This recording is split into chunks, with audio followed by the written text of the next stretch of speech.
Queridos, quero compartilhar com vocês um pensamento hoje e quero começar com um ponto que eu sempre conversei com vocês. A salvação, ela não é o fim das nossas vidas. Posso ouvir um amém? Queridos, a salvação, ela não é o fim. Ela é a porta de entrada para uma nova vida. Queridos, a salvação, ela não é o fim. Todas as vezes que uma pessoa encontra Jesus, recebe Jesus, estende sua mão, deposita sua fé em Cristo Jesus, deposita sua esperança em Jesus, ela tem um processo que nós chamamos de novo nascimento. Ela nasce de novo, mas ela nasce de novo para quê? Para uma nova vida. O novo nascimento é a porta de entrada para o reino, aonde nós entramos e começamos a viver o reino de Deus e manifestamos a sua vontade sobre a face da terra. Se a salvação fosse o fim, queridos, quando você encontrasse Jesus, você seria arrebatado aos céus. Mas esse não é o projeto de Deus. Deus nos salva para algo, para alguma coisa. Olha o que João, capítulo 14, queridos, do versículo 15 ao 19 nos fala. Evangelho segundo São João, do capítulo 14, do versículo 15 ao 19. A palavra de Deus, ela fala assim: se vocês me amam, tem alguém aqui que ama Jesus? Amém? Se vocês me amam, guardarão os meus mandamentos. E eu pedirei ao Pai, e Ele lhes dará outro Consolador, a fim de que esteja com vocês para sempre. É o Espírito da verdade que o mundo não pode receber, porque não o vê nem o conhece. Vocês o conhecem, porque Ele habita com vocês e estará em vocês. Não deixarei que fiquem órfãos, voltarei junto de vocês. Mais um pouco e o mundo não me verá mais. Vocês, no entanto, me verão, porque eu vivo, e vocês também viverão. Queridos, aqui nós vemos a promessa do Espírito Santo. Jesus conclui a sua obra redentora, queridos, e a salvação chega a todos aqueles que creem. Todas as pessoas que creem em Cristo Jesus, elas nascem de novo. Posso ouvir um amém? Então, Jesus conclui essa obra redentora, mas ela não é o fim, queridos, é o início de uma nova vida. Muitas vezes nós ficamos discutindo sobre mecanismos da salvação.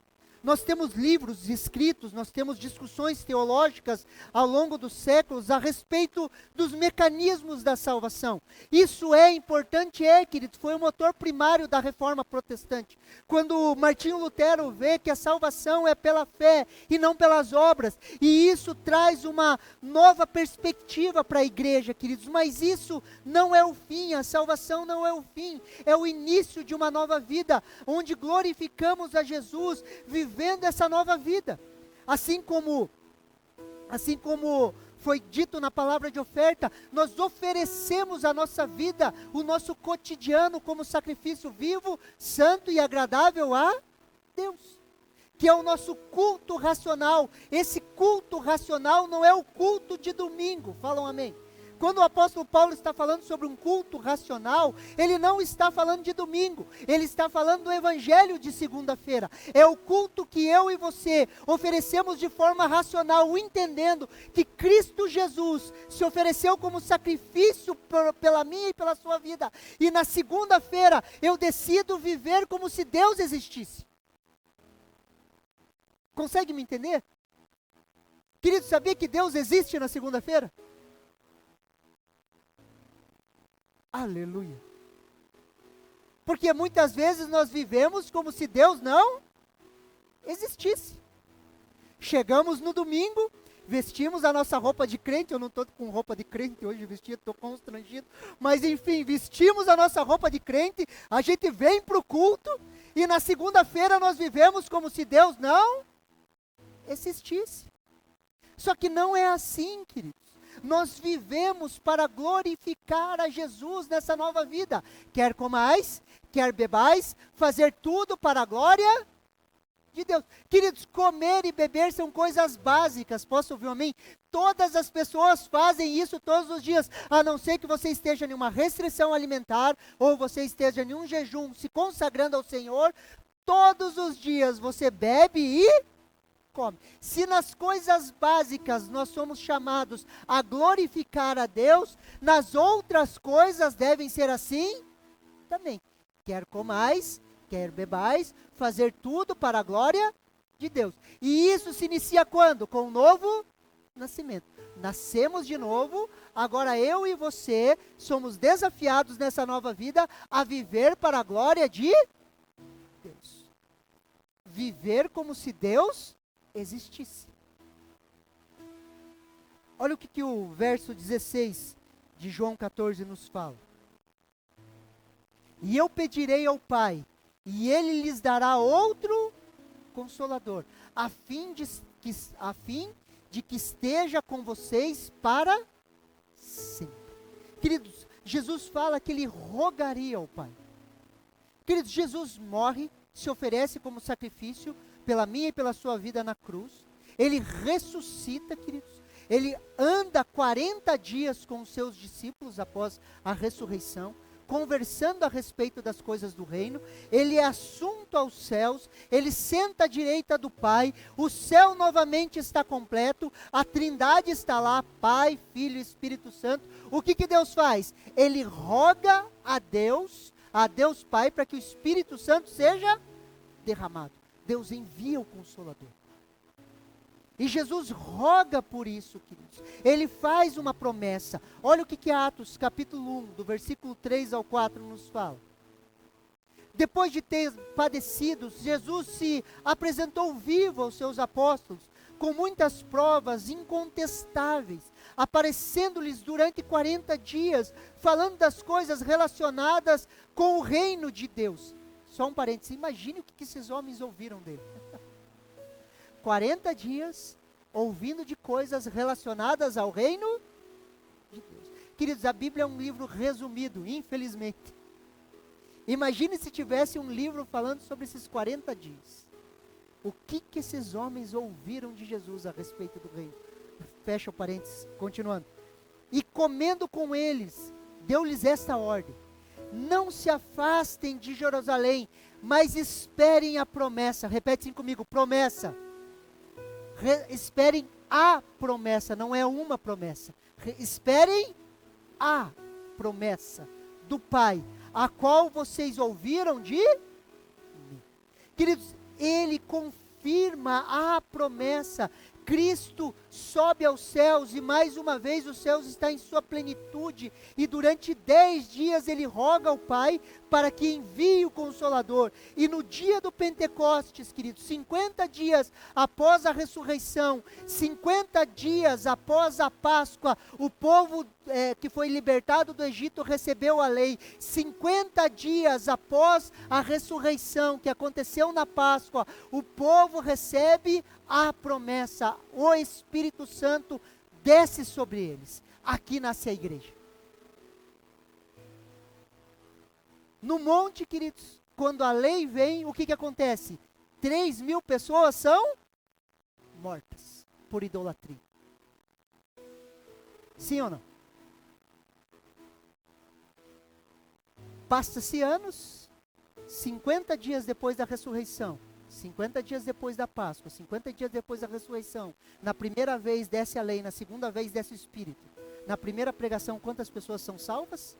3.000 pessoas. A promessa do Espírito Santo, o nascimento da igreja. O Consolador é enviado. A palavra Consolador é essa aqui, queridos. Paracletos. Chamado, convocado a estar do lado de alguém, convocado a ajudar alguém. Alguém que pleiteia a causa de outro diante de um juiz. Intercessor, conselheiro de defesa, assistente legal, advogado.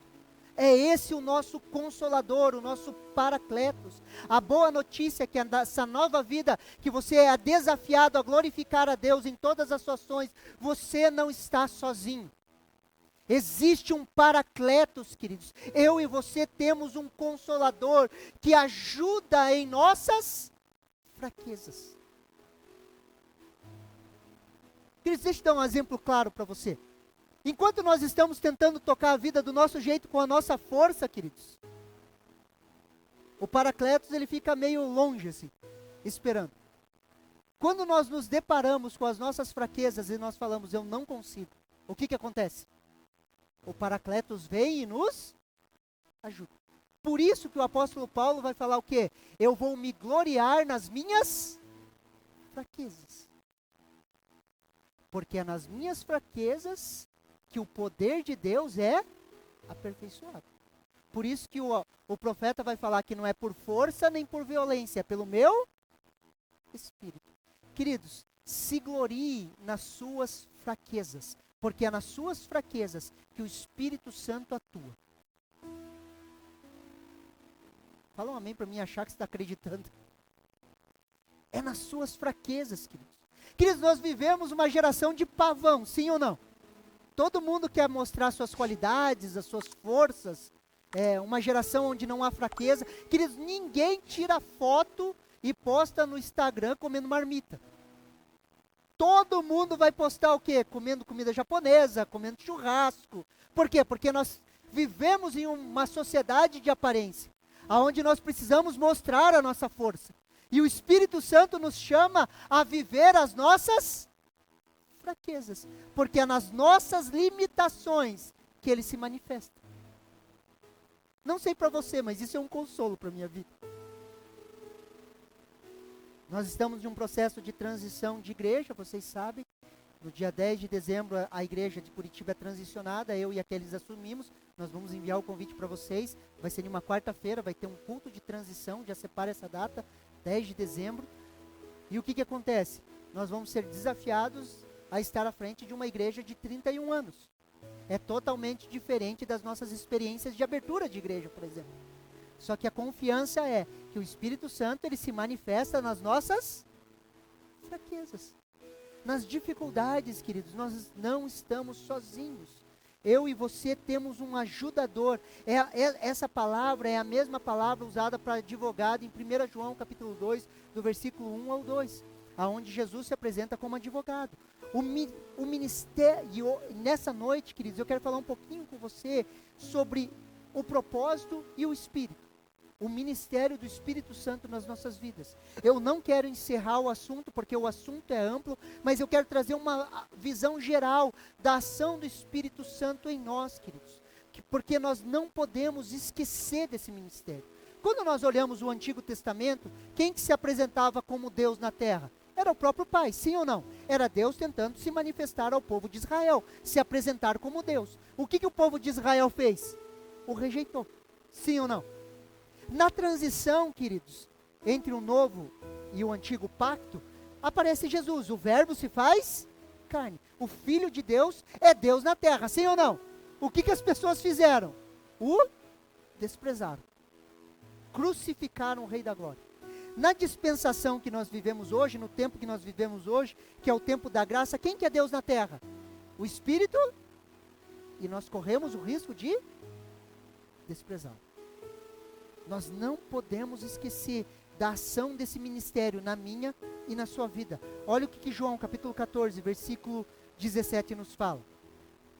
É o Espírito da verdade que o mundo não pode receber, porque não o vê nem o conhece. Vocês o conhecem, porque ele habita com vocês e ele está em vocês. Ele é o Espírito da verdade. Queridos, em uma sociedade pós-moderna, relativista, onde tudo depende de um ponto de vista, onde tudo é plástico, nada é firme, tudo é diluído, onde não existem verdades absolutas, queridos, nós carregamos o Espírito da verdade, que o mundo não pode receber.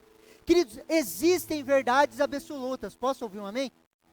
Existem verdades absolutas, por mais que esse sistema mundial diga que não, por mais que tentem diluir valores, queridos, por mais que tentem relativizar as coisas, e sempre estão tentando cada vez mais relativizar as coisas, queridos, existem verdades absolutas. Salvação somente por Cristo Jesus, posso ouvir um amém?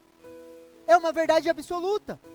Existem verdades absolutas, queridos, por isso que o mundo não pode receber. Por quê? Porque o mundo não o vê, mas eu e você vemos a ação do Espírito Santo em nós.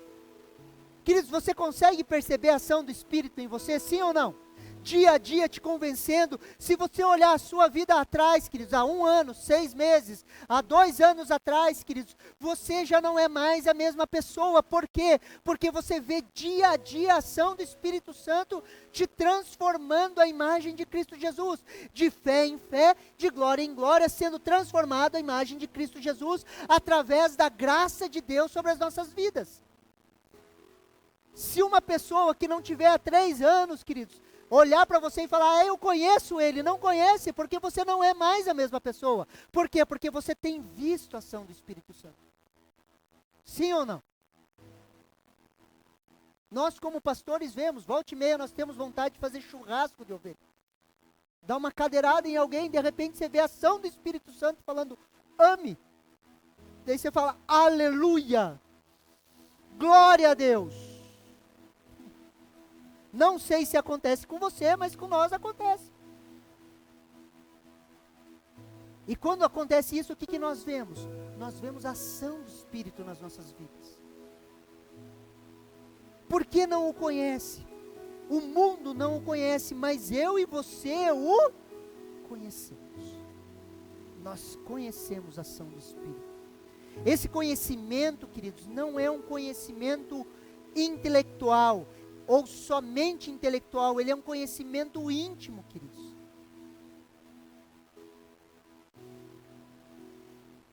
Nós podemos estudar a Deus de forma intelectual, podemos, queridos, mas não é o conhecimento intelectual, é o conhecimento íntimo. Queridos, vão ter pessoas que conhecem a Bíblia de forma intelectual, que você não consegue nem conversar com ela, porque ela sabe muito, só que ela conhece pouco a Deus. Porque esse conhecimento é um conhecimento íntimo. Deus é vivo, sim ou não? Ele está aqui, sim ou não? Por mais que eu e você não possamos ver, Deus está aqui. E nós desenvolvemos um conhecimento íntimo com Ele. Nós não estudamos sobre Deus, nós vivemos a Deus. Consegue me entender? É diferente, queridos. O intelecto, ele faz parte do processo, mas não é o processo. Eu não estou dizendo que você não precisa estudar. Eu estou dizendo que estudar é parte mínima do processo de conhecer a Deus. Porque conhecer a Deus é um conhecimento íntimo, aonde o Espírito da verdade te confronta e molda Jesus na minha e na sua vida. E esse moldar é um conhecimento íntimo. Consegue me entender? Sim ou não? Quando separamos tempo, estamos com Ele, porque Ele habita com vocês e está em vocês. É eu nele e Ele em mim. É um conhecimento íntimo. Sim ou não? Tem um exemplo interessante em Paranavaí. Em Paranavaí, nós tínhamos um senhor, o nome dele era Seu Zé e Dona Maria. Era Seu José e a Dona Maria. Seu José trabalhou a vida inteira na construção civil, analfabeto, se converteu de forma sobrenatural na igreja, foi para a igreja, teve um testemunho de cura, se converteu em uma patada que o pastor deu nele. O pastor foi pregar e chegou para o Seu Zé e falou, Seu Zé, e aí? Por que toda a tua família vem para a igreja e você não? Ele falou, porque eu tenho que vencer 5 deuses. Eu fumo, ele bateu, estava com a carteira de cigarro. Eu fumo, eu bebo, eu conto mentira, eu vejo mulher, e tinha mais uma lá, que eu esqueci. Eram esses 5 deuses. O pastor olhou para ele, então você vai para o inferno, virou as costas e saiu. E ele falou, como assim eu vou para o inferno? Ele falou, se você acha que você tem que vencer as coisas antes de conhecer a Jesus, você vai para o inferno, você está desprezando a obra dele. Daí o Seu Zé ficou bravo, falou, não, eu vou escutar. Então o pastor falou, escute a mensagem. No final da mensagem, Seu Zé aceita o apelo de salvação. Daí ele conta para nós, pastor, das mulheres eu larguei, da bebida eu larguei, do cigarro eu larguei, mas da mentira de vez em quando eu conto umas. Na sinceridade do coração, Seu Zé conversava assim com nós. Não sabia ler. Aprendeu a ler depois dos 60 anos para ler a Bíblia. E quando aquele homem começava a falar, a Keren viu algumas vezes, nós sentados na mesa com pastores, aquele homem abria a Bíblia dele, e ele começava a falar, semi-analfabeto. Era impressionante a revelação que ele tinha de Cristo Jesus. Como Jesus marcou o caráter dele. Ele toda sexta-feira ele ia lá na nossa casa, a gente vivia em uma chácara muito grande, ele varria a casa.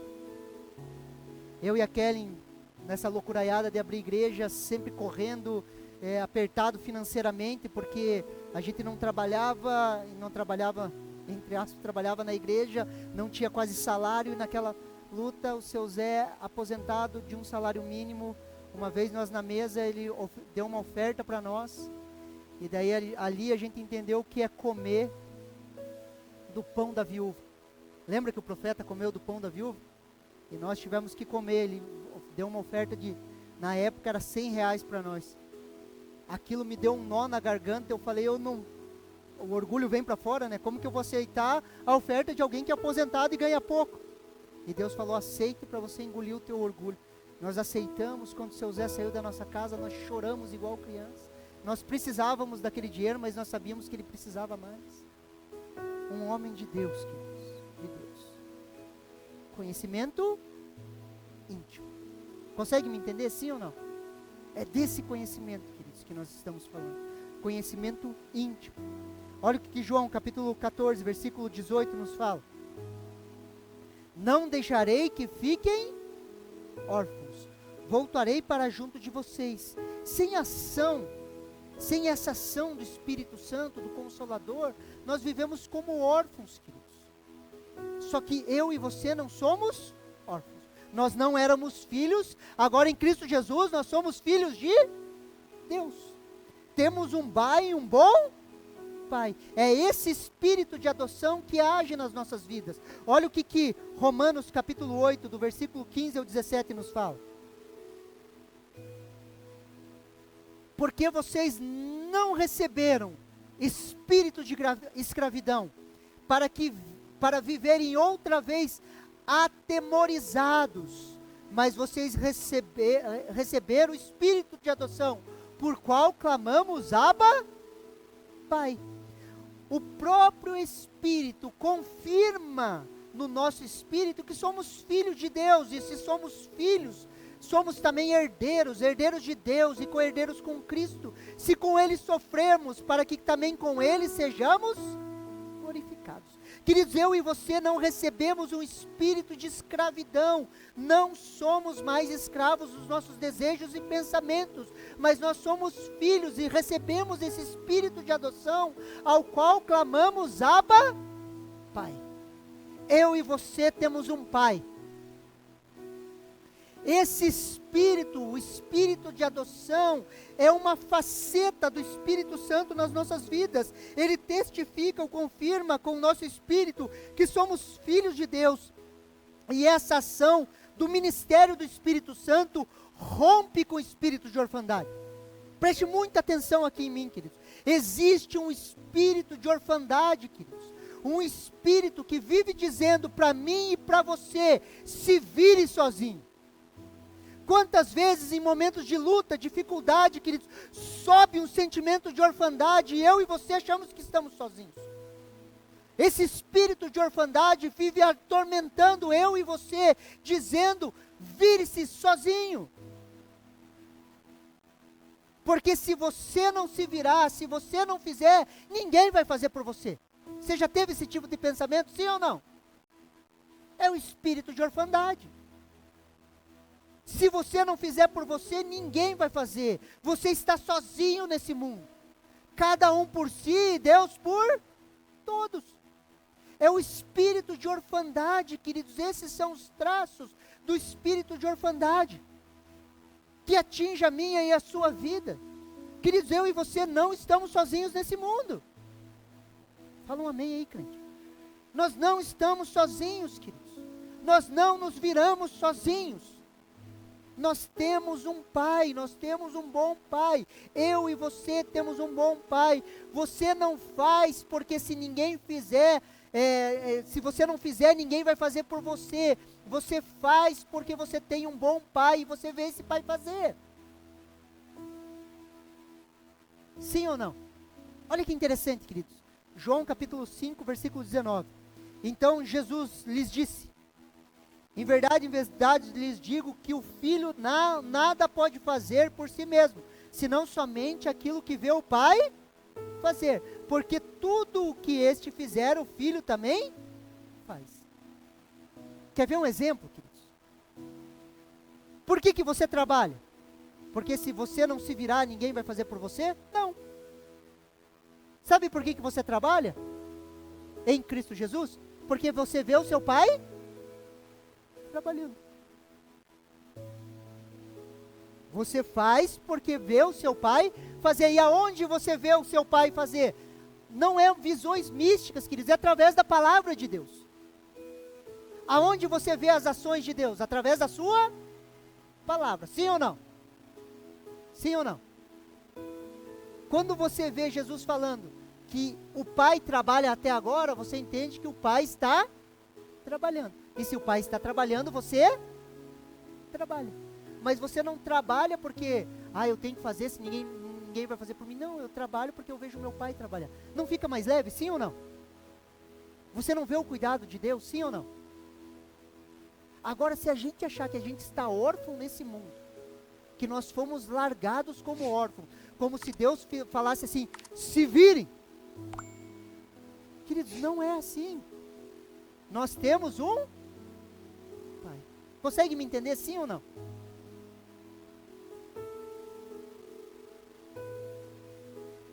É pelo Espírito Santo, queridos, que vamos cumprir a nossa missão. É pelo Espírito que vamos ser como Jesus, para servir como Jesus. Essa é a nossa missão. Lembrando que o servir sempre é reflexo do ser. E se é essa transformação, é pela ação do Espírito Santo em nós que nós vamos servindo. Olha o que Romanos capítulo 8, do versículo 12 ao 14 nos fala. Assim, pois, irmãos, somos devedores, não à carne, como se estivéssemos obrigados a viver segundo a carne. Porque se vocês viverem segundo a carne, caminharão para a morte. Mas se pelo Espírito mortificarem os feitos do corpo, certamente viverão. Pois todos os que são guiados pelo Espírito de Deus, são filhos de Deus. Queridos, nós não somos devedores da carne. Nós não somos mais obrigados a viver segundo a carne. E não é pela carne. Por quê? Porque se vocês viverem segundo a carne, caminharão para a morte. Nós não vivemos segundo a carne. Não somos mais escravos da carne. Mas, se pelo Espírito nós mortificamos os feitos do corpo, certamente viveremos. Preste atenção aqui. Se pelo Espírito, repete assim comigo para você não dormir, Espírito. Se pelo Espírito nós mortificamos os efeitos do corpo, certamente viveremos. É pelo Espírito, não é pela autodisciplina, não são por regras rígidas, não é pela força do meu braço, mas é pelo Espírito. Nós mortificamos os efeitos do corpo, certamente nós viveremos. Se pelo Espírito, quando convencidos pelo Espírito, mortificamos ou colocamos à morte os feitos do corpo. Quer ver como é simples, queridos? É os feitos do corpo. Repete assim comigo, feitos do corpo. O que são esses feitos do corpo? Porque o pecado habita no corpo. Por exemplo, alguém te ofende, te machuca. Qual que é a primeira coisa que você faz? Usa um feito do corpo, ficar falando mal, sim ou não? Falar mal não alivia, queridos, quando você está com raiva de alguém miserável, mata ele, sem vergonha. Filho do diabo. Queridos, não é o feito do corpo? É o alívio da alma através de um feito do corpo. Boca, língua, falar, feito do corpo. Queridos, você já teve um dia estressante no teu trabalho e você chegou em casa e falou assim, que vontade de comer coxinha. Você já viu alguém triste comendo coxinha? Eu nunca vi. Coxinha traz alegria ao coração das pessoas. Por quê? Você se estressa, querido, sim ou não? Teve um dia difícil. Se você come coxinha, não vai te trazer alívio. É um feito do corpo. Consegue me entender, sim ou não? É um feito do corpo. E nós mortificamos o efeito do corpo. Você não precisa mortificar a tua coxinha, você pode comer coxinha, tá bom? Mas você mortifica o falar mal, queridos, o agredir pessoas, são feitos do corpo, queridos. E nós mortificamos pelo Espírito e encontramos vida. Porque o que acontece, queridos? Se você fala mal do seu pastor, você fala mal do seu irmão, você fala mal de alguém, queridos, queira ou não, o Espírito Santo vai te convencer uma hora ou outra. Você é crente, amém? Se ele te convencer, o que você vai ter que fazer? No mínimo, pedir perdão. Passar carão. Então, para que isso não aconteça, mortifica o corpo. Aleluia. Sim ou não? Você consegue me entender? E quando você faz isso, você encontra vida. É um exemplo bem simples. Claro. Você já ficou ofendido com alguém? Não tenha vergonha. Você já ficou ofendido com alguém? Ofendido de verdade, a ponto de fazer mal para você? Sim ou não? De você perceber que aquilo fez mal para você? Queridos, quando você mortifica isso e você libera perdão, você não encontra vida? Vida. Todas as vezes que o Espírito Santo te direcionar, ele vai te direcionar para você encontrar vida. Vida. Você já azedou a ponto de você falar mal das pessoas e você perceber que sai, parece que ácido, porque você está azedo? Quando você libera perdão, aquilo não te encontra vida, e vida palpável. Você fala, cara, como eu pude viver sem isso tanto tempo? Encontramos vida quando nós mortificamos os feitos do corpo, queridos. Crucificamos o feito do corpo, através da ação do Espírito Santo, nós vamos viver, e vamos experimentar vida, e vida em abundância. Mas é através do convencimento do Espírito Santo.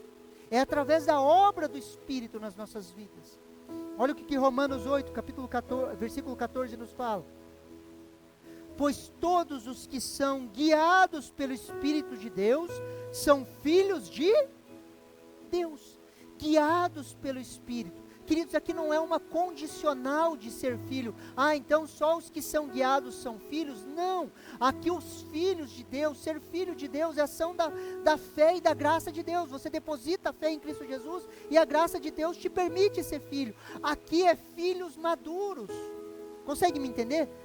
Os filhos maduros de Deus são guiados pelo Espírito de Deus, e ser guiado é obedecer à ação do Espírito. O Espírito Santo inicia a ação, e eu e você respondemos a essa ação. Ele inicia, Ele fala conosco, que nós respondemos. Assim nós fomos sendo transformados, só que eu e você participamos dessa transformação. Nós participamos, essa transformação é a santificação, onde eu e você fomos sendo santificados através da obra do conhecimento de Deus. O Espírito Santo vai nos convencendo e vai nos santificando, só que eu e você participamos disso. Está lá você falando mal das pessoas, ô miserável. O que o Espírito Santo vai falar para você? Libere palavras de bênção. Libere palavras de vida, e Ele vai falando, e Ele vai te convencendo, e aos poucos você vai se entregando, a ponto de você começar a orar pelaquela pessoa que você falava mal. Só que é uma ação em conjunto, consegue me entender? Aonde o Espírito vai nos convencendo da verdade, da justiça, Ele vai nos convencendo do pecado, e nós vamos nos rendendo, vamos sendo santificados através disso, e vamos nos parecendo cada vez mais com Jesus. O nosso foco é ser como Ele, para servir como Ele, é ser como Jesus. Estava conversando ontem, estava pregando nos jovens da igreja, e quando nós estamos pregando com jovens, nós sempre entramos em alguns assuntos, e depois da pregação abrir para perguntas, e sempre vai cair no pode ou não pode. E daí caiu lá no pode, no barzinho, tomar uma cerveja. Eu falei para eles, você imagina uma pessoa cheia de Deus, cheia do Espírito Santo, ajoelhado em oração, em intercessão, e daí ele pergunta, Deus, eu posso ir naquele bar tomar uma cachaça? Eu não imagino o Espírito Santo falar, pode. Diante de Deus, queridos, que eu não imagino. Consegue me entender? Não é o pode ou não pode, é o convencimento dele nas nossas vidas. Se simplesmente nós perguntássemos, ou vivêssemos como se Deus existisse na segunda-feira, muitas das coisas não seria mais pode ou não pode, as respostas seriam lógicas. Deus existe, sim ou não? Se Deus existe, os atributos divinos existem. Quais são os atributos divinos? Onipotência, onipresença e onisciência. Deus está em todo lugar, a todo momento, em toda hora. Deus está na sua mesa de refeição, sim ou não? Deus está no seu local de trabalho, sim ou não? Deus está na sala da sua casa, sim ou não? Quais são as palavras que são ditas na sala da sua casa? Deus está presente.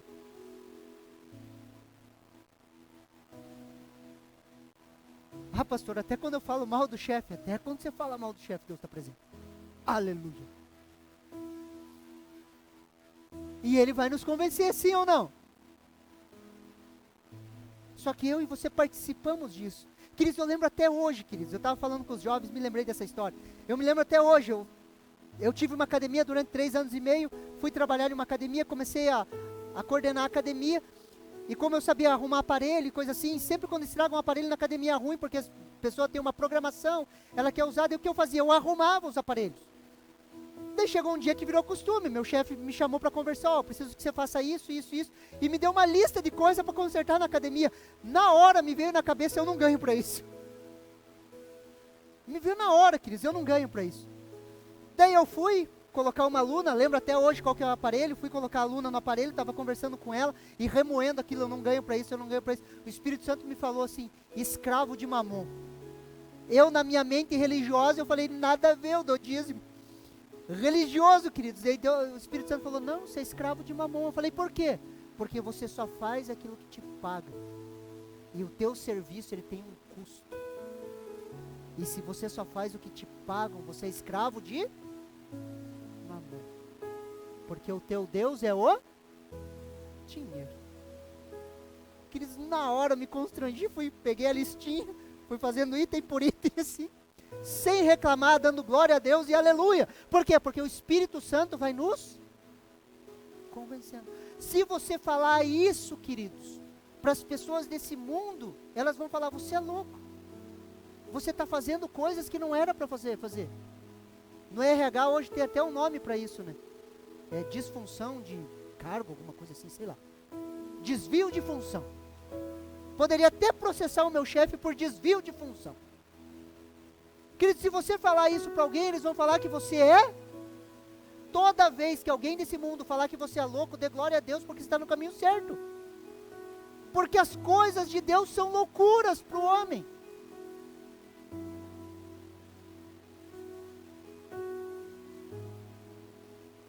Fala que você dá dízimo para a igreja, para você ver em alguns lugares, vão falar, você dá dinheiro para pastor.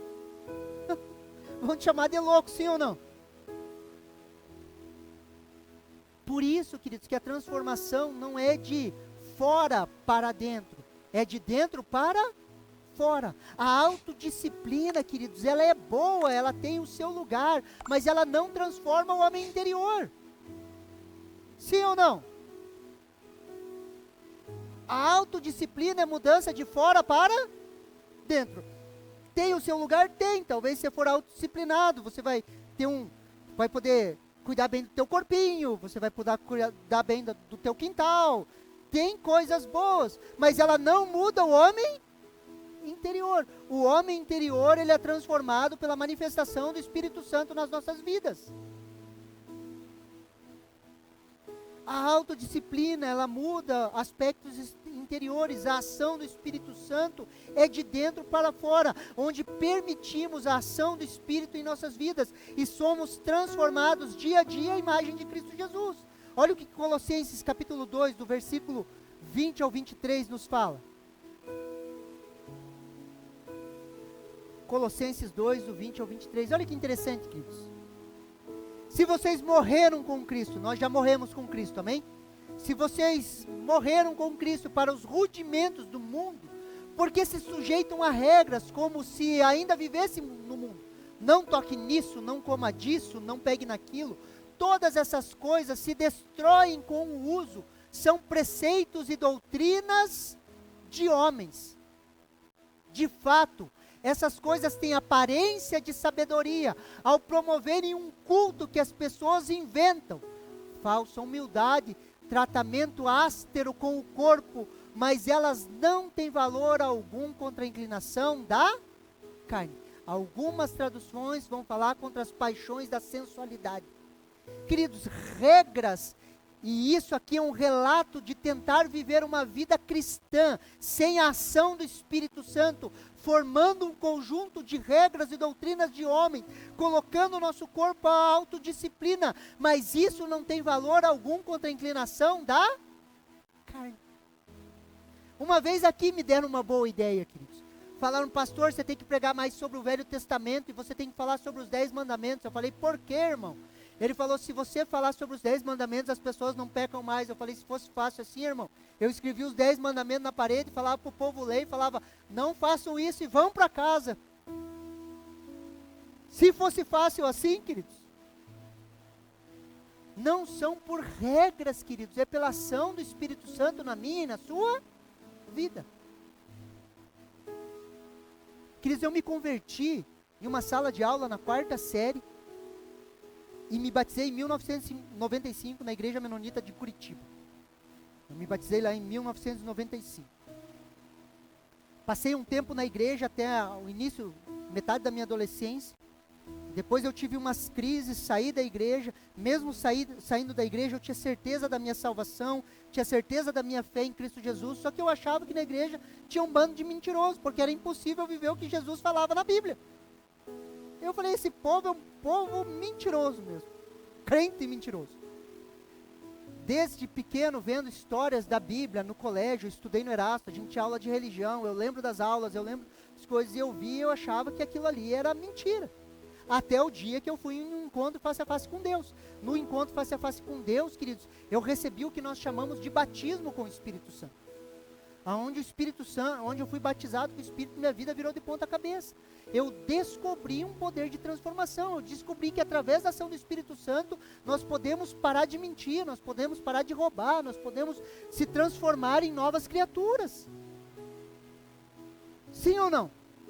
Consegue me entender? Eu precisei dessa experiência, essa experiência mudou a minha vida.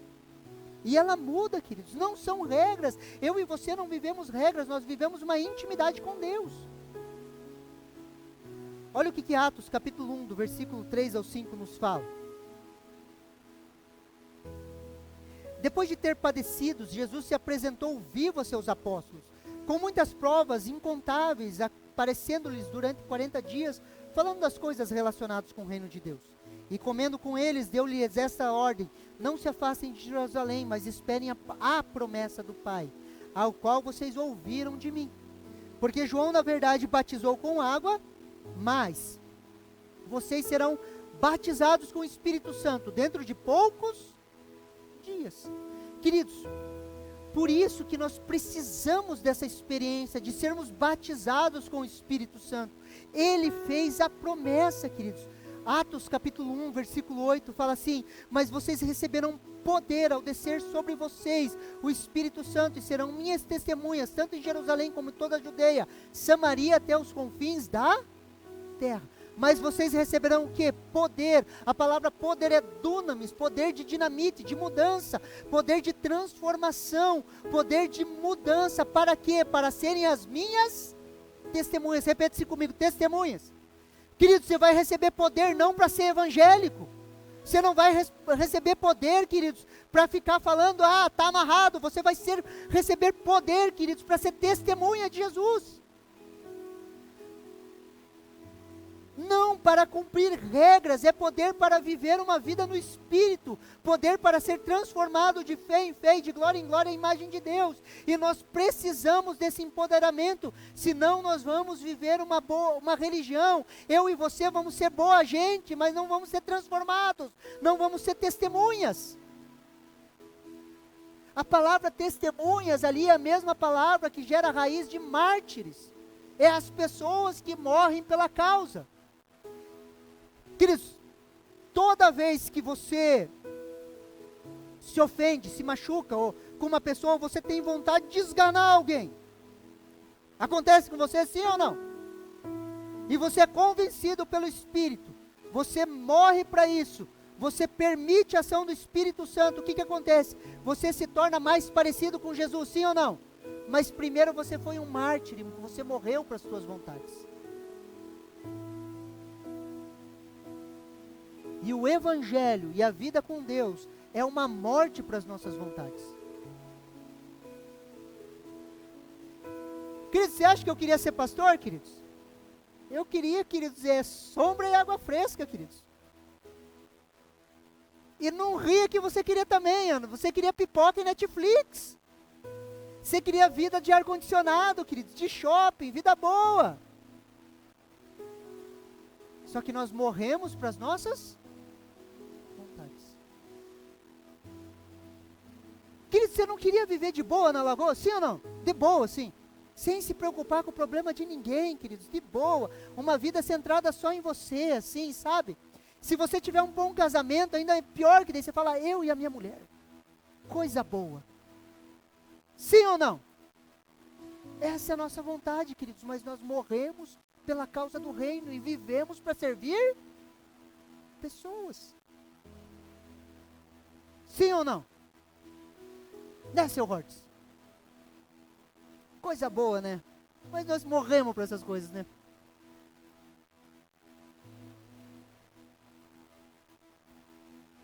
E o que mais mexe comigo, queridos, é que eu e você podemos limitar, preste muita atenção aqui, nós podemos limitar a ação do Espírito Santo nas nossas vidas. Olha o que Salmo 78, 41 nos fala. Salmo 78, queridos, vai estar dando um relato do povo que caminhou no deserto. Você pode ler na sua casa. Eles caminharam no deserto. Deus queria que aquele povo entrasse na terra prometida, sim ou não? Queria, queridos. Eles não entraram por quê? Foram enviados 10 espias, 2 voltaram com boas notícias, 10 não. A incredulidade, segundo Romanos, não permitiu que segundo Hebreus, me perdoe, não permitiu que aquele povo entrasse na terra. Olha que interessante. Salmo 78, 41. Voltaram atrás. Preste atenção. Tentaram a Deus e limitaram o Santo de Israel. O que me gera temor, que eu e você, nós podemos voltar atrás, tentar a Deus e limitar a ação de Deus na minha e na sua vida. Olha o que Atos capítulo 7, versículo 51 nos fala. E eu encerro com esse versículo. Gostaria até de pedir para a equipe do louvor, se puder, está subindo. Atos 7:51. Homens teimosos e incircuncisos de coração e de ouvidos, vocês sempre resistem ao Espírito Santo. Vocês fazem exatamente o mesmo que fizeram seus pais. Discurso do primeiro mártir da história. O que ele fala para aquele povo? Vocês resistem ao Espírito Santo. Resistem à ação do Espírito. Resistem ao convencimento do Espírito Santo. Vocês continuam vivendo do jeito que vocês querem. Vocês continuam vivendo na força do braço de vocês. Vocês continuam falando o que vocês querem falar. Vocês continuam vivendo do jeito que vocês querem viver. Por quê? Porque vocês resistem ao Espírito. Consegue me entender, sim ou não? Nós não podemos repetir a história, queridos. E eu e você não vamos resistir ao Espírito. Posso ouvir um amém? Você recebe essa palavra no seu coração?